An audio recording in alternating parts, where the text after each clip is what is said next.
Hi, I'm Shadan Larki from Awards Buzz, and I'm here with Dailyn Rodriguez, showrunner for Netflix's The Lincoln Lawyer. Dailyn, I have so many questions for you. Like I said, I'm gonna try to get you out of here in a decent amount of time, but I feel No like we have a worries. lot to get through. First of all, the show is one of the top shows on Netflix right now. People are watching it like crazy, talking about it, the amount of texts I've gotten about it. It feels like it's, a zeitgeisty thing at the moment. How does that feel to be a part of that and to see this show kind of come into its own in season three in particular? Oh, it's super exciting. I'm glad that the fans have come back and are really enjoying what we're putting out. And for us, it's all about keeping everybody on their toes and excited about all the twists and turns and growing to love Mickey and his crew at Holler and Associates. So to me, it's so exciting, especially seeing all the international love for the show is just really, it's really heartwarming. I'm so happy are enjoying it. Yeah, well, speaking of which, I mean, the Netflix model, obviously, I feel like you know that you're designing something that's going to be binged, and how does that play into how you design episodes and plot and all of those kinds of things? Yeah, I mean, we very much keep in mind that every episode kind of has to end in like a mini cliffhanger. And Mm. if you watch, especially season 2 and 3, we kind of have a big mid-season cliffhanger. Like in the Mm. season, it was the car accident and Eddie dying, which propels us into the back half of the season. And we're lucky that Michael kind of structures his books like this. So we're able to sort of steal from those books and be able to structure our series around the way that he does these sort of mid-season cliffhangers.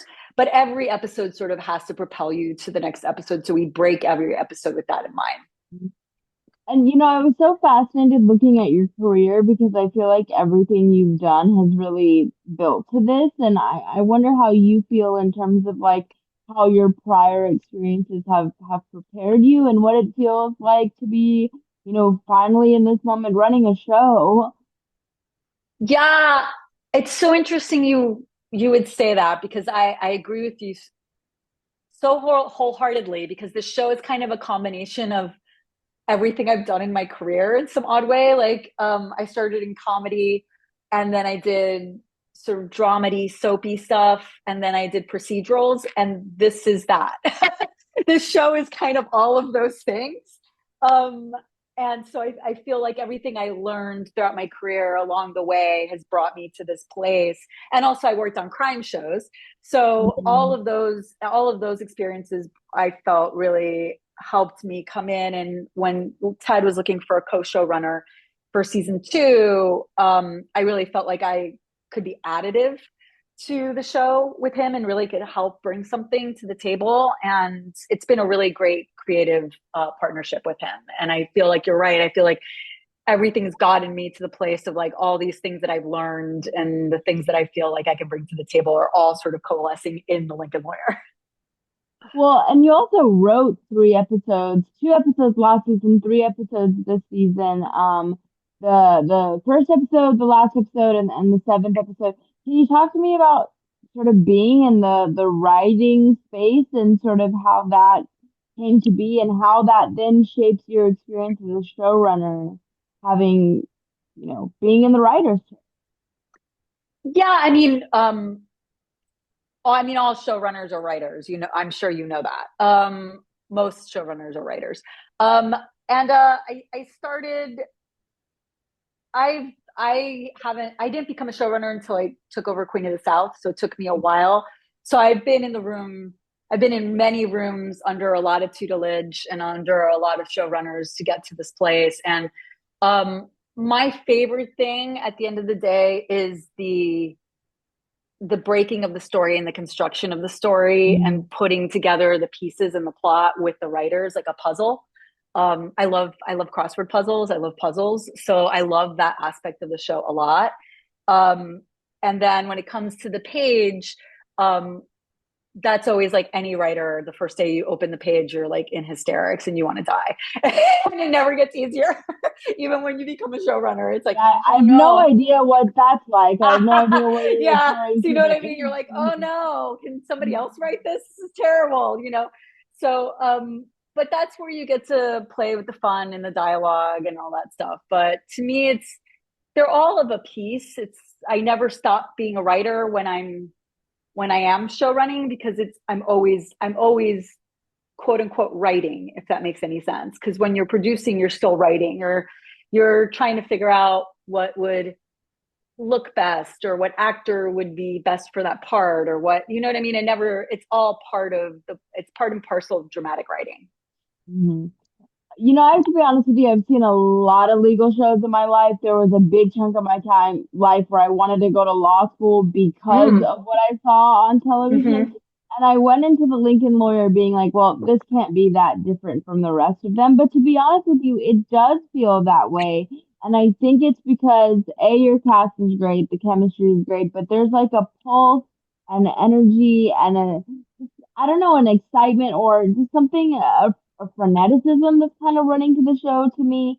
And I wonder, like, how you thought about that of like, okay, here are these books that exist. There's a previous movie that exists. How can I take this and do something different with it? And how you were actually able to pull that off. I think that we very much look at the show as every season is a version of Life or Death, and Mm, it's the version of Life or Death for the client that's on the stands. So mm, once you realize that that's what you're looking at, everything gets heightened. So I think it allows you to get into these propulsive, it allows you to move the story more propulsively, because there's a sense of urgency to yeah. try and prove that this person is not guilty, or and get this person out of prison, especially season 3, because he's obviously innocent, and you find out he's innocent pretty early. I think that's what's interesting about that season, that there's no is he or isn't he like there is in season 2. You pretty much are like, he didn't do this.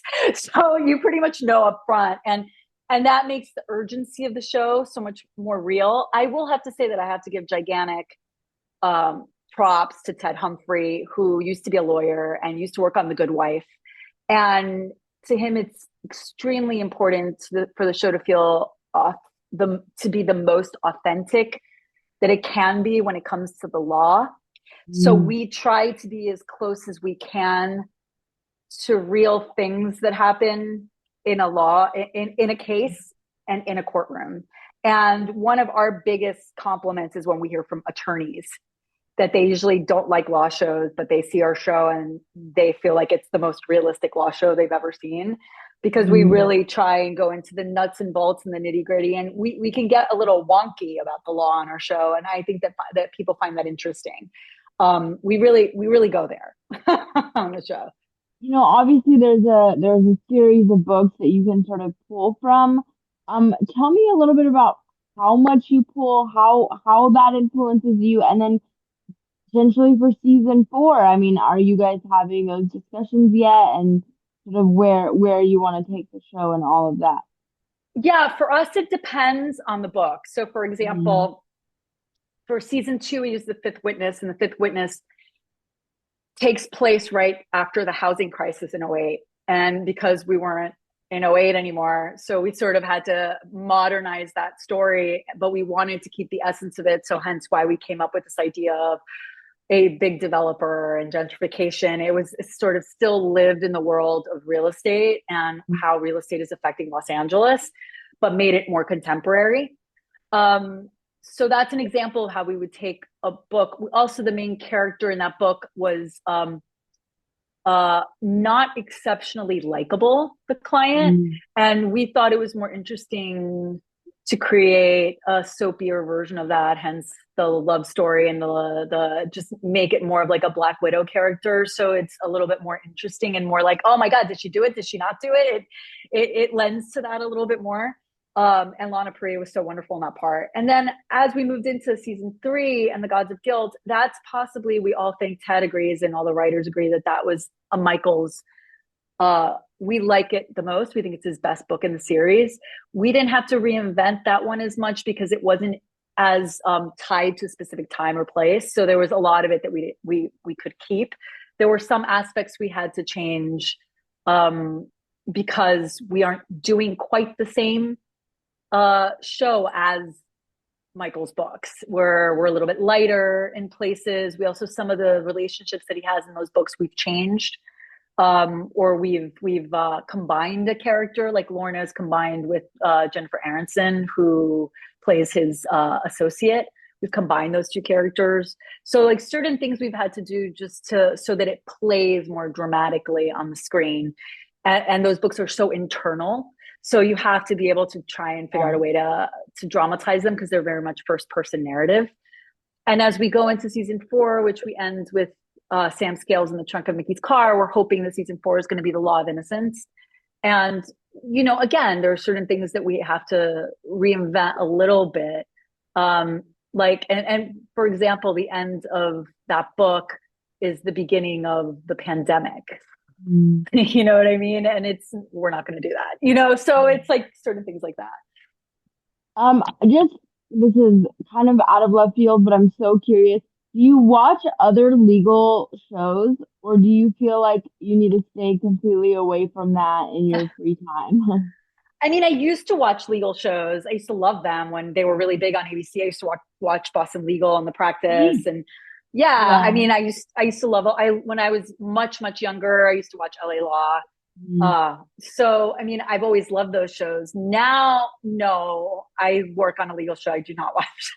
And actually, are there any legal shows on right now? They're like Law and Order has like a little bit of law, but are there a lot Yeah. of legal shows? I feel like there's maybe a few out that are coming. This is the only one legal wise that I watch. But I wondered about that because like journalism shows, I tend to stay away from them because I'm like Yeah. I don't need to be in that world in my free time. Is there anything that I haven't touched on that you want to touch on as we say goodbye? And I want to make sure you have the final word in our conversation today. No, I think that's it. I'm just really thrilled that people are interested in the show and want to hear the ins and outs of the backstage shenanigans of how we put the show together and how we make it. I think we're hoping we get a season 4 because I think everybody will really love it. And Mhm. we're excited that people have tuned in and gotten to fall in love with Mickey Haller and everybody that works with him. Well, speaking of backstage shenanigans, actually, that's a good place to end. Is there a shenanigan that you can tell me about, or a little behind the scenes tidbit that you could share with people who love the show that maybe might add to their experience? Backstage shenanigan. Let me see. I'm thinking. I don't think I have one. No, I can't think of anything. You mean like a little juicy gossip? Yes, yes, always after the juicy gossip. No, unfortunately, I don't because we have like our drama is all on the screen. It's all wonderful in the back. That's how it should be. That's actually the way you want it to be. Thank you so much. Thank you for You're so spending welcome. a part of your day with me and enjoy the rest of your trip. And hopefully Thank I'll get you. to see you for season 4. Thank you so We'll be much. back